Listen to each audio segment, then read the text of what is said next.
asal keturunan dari umat Yahudi.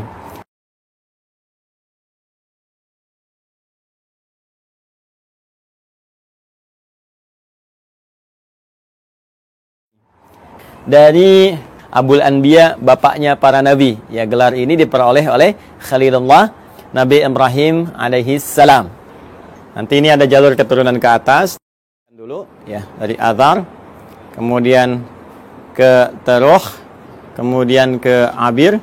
Nah, ini Abir ini nanti ada yang mengaitkan juga dengan bahasa Ibrani yang saat Nabi Ibrahim tinggal di Padan Aram ya, yang sekarang itu wilayah Irak, dulu dikenal dengan Babilonia. Kemudian bin Kinan bin Arfakhshad, kemudian di sini Sam, kemudian bin Nuh alaihissalam. Dan Nabi Nuh alaihissalam ini nanti akan melahirkan generasi yang terus nanti berkembang ya, menebar keturunannya, generasinya di muka bumi yang sekarang kita menjadi bagian dari keturunannya ya, terutama dari 3 keturunan beliau ya. Ini Nabi Nuh alaihissalam kan dalam sejarah disebutkan setidaknya ada 4 kan ya, dari anak keturunan, 1 Kan'an. Nah, ini yang kemudian tenggelam dalam banjir besar. Kemudian juga nanti ada Sam, kemudian ada Ham, kemudian ada yang keempat Yafith. Nah, ini teman-teman sekalian, 3 ini nanti yang akan berkelanjutan mengikuti Nabi Nuh alaihissalam yang naik ke kapal besar itu ya, kemudian melewati berbagai rintangan saat terjadi banjir besar, dan kemudian mendarat dan melahirkan keturunan dari sini sampai ke populasi manusia hingga saat ini.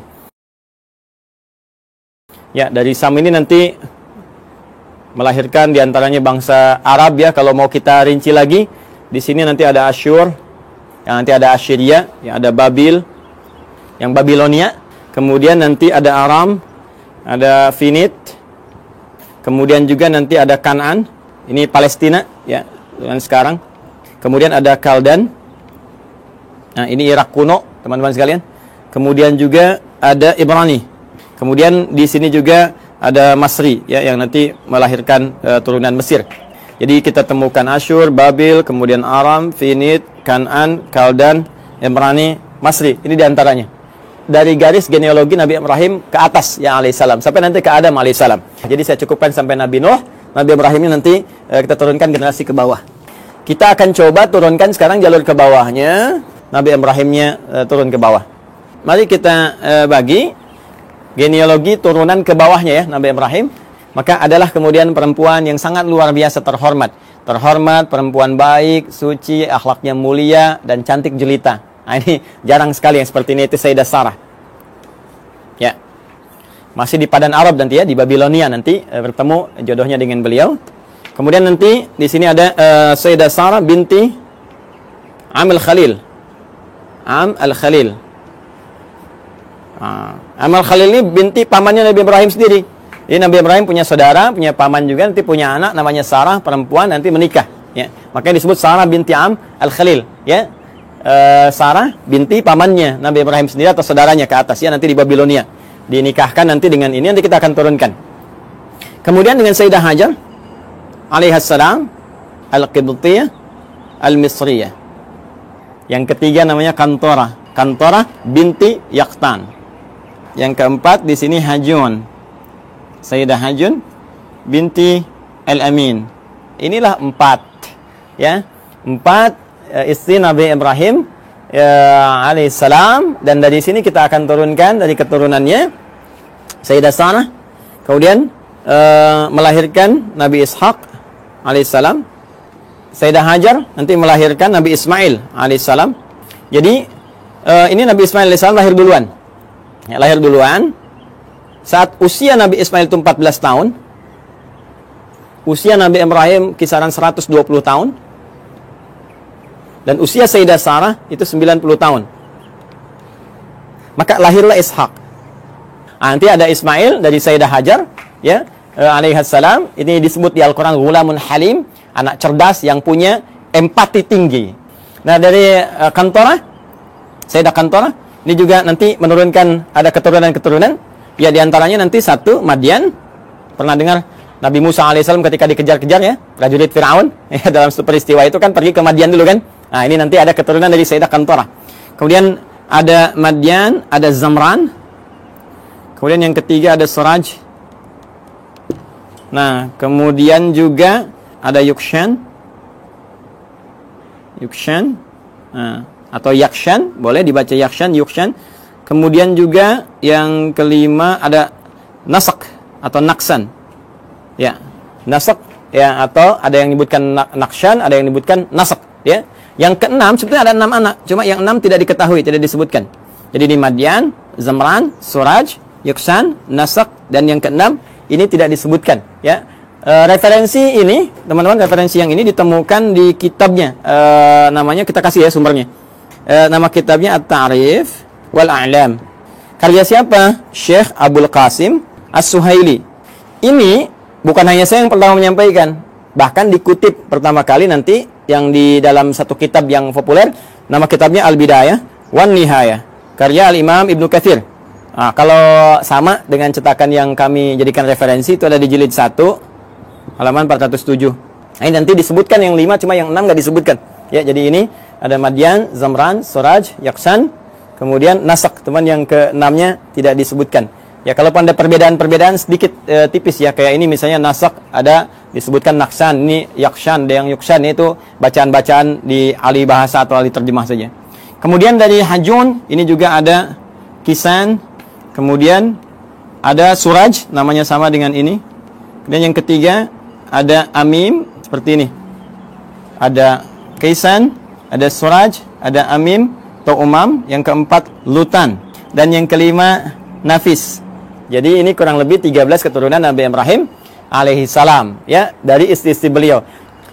Nabi Ishak alaihi salam kemudian menikah, tumbuh dewasa tentunya, menikah dengan seorang perempuan mulia, jelita, ya, akhlak bagus dan sebagainya, namanya Rafkah.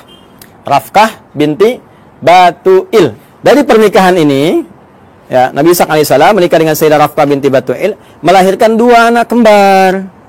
Isyu, gitu kan? Ya, atau Aisyu begini. Ain, ya, Sad. Yang kedua Yakub. Ini kembar ini. Tahunya kan Nabi Ishak, Nabi Yakub, gitu kan? Ah, ternyata ini kakak adik. Ini kakaknya Ish atau Isyu, ini adiknya Yakub. Coba nanti setelah berkembang remaja, saya percepat saja. Yang Ish ini, Isyu ini, nah, akan ditugaskan nanti berkelana, gitu kan, merantau ke wilayah Romawi, Rum, istilahnya Rum. Jadi ini nanti disebutkan keturunan-keturunan dari Rum. Ya, dan ini nanti akan nyambung kepada generasinya Yafith yang dari Nuh alaihissalam, ya.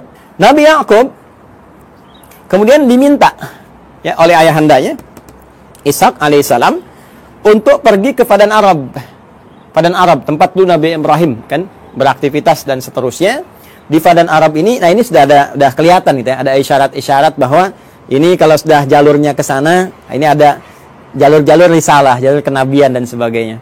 Maka dimintakan untuk bertemu dengan pamannya ke sini, ya, pamannya atau Pak D-nya gitu kan. Nah, punya abang namanya Laban. Ya, di sini punya abang namanya Laban. Ada juga yang menyebut dengan Laman namanya. Laban atau Laban.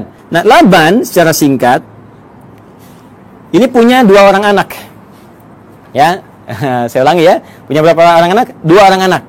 Nah, teman-teman sekalian, singkatnya ketika Nabi Yakub alaihissalam itu datang ke Padan Arab, kan, ke Babilonia, mencari dan sebagainya, maka setelah perjalanan itu ditemukanlah nanti salah seorang perempuan bertanya kepadanya dan ditunjukkan tempatnya Laban. Ternyata itu anaknya.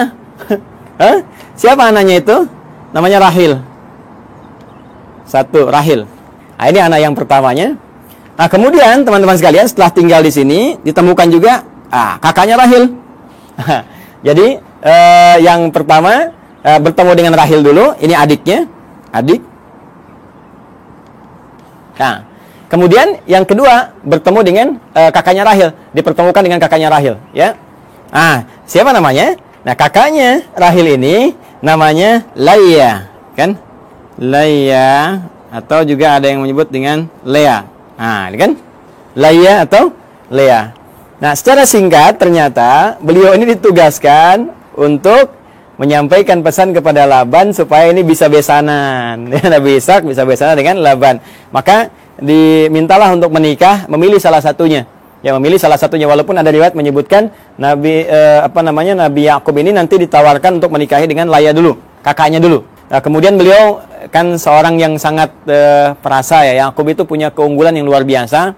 Ya, beliau seorang yang sangat dekat ya dengan Allah, rajin ibadah. Kemudian lebih daripada itu juga sangat merasakan tidak ingin menyinggung orang, ya, curhatnya diserahkan kepada Allah sehingga orang-orang banyak nggak tersakiti.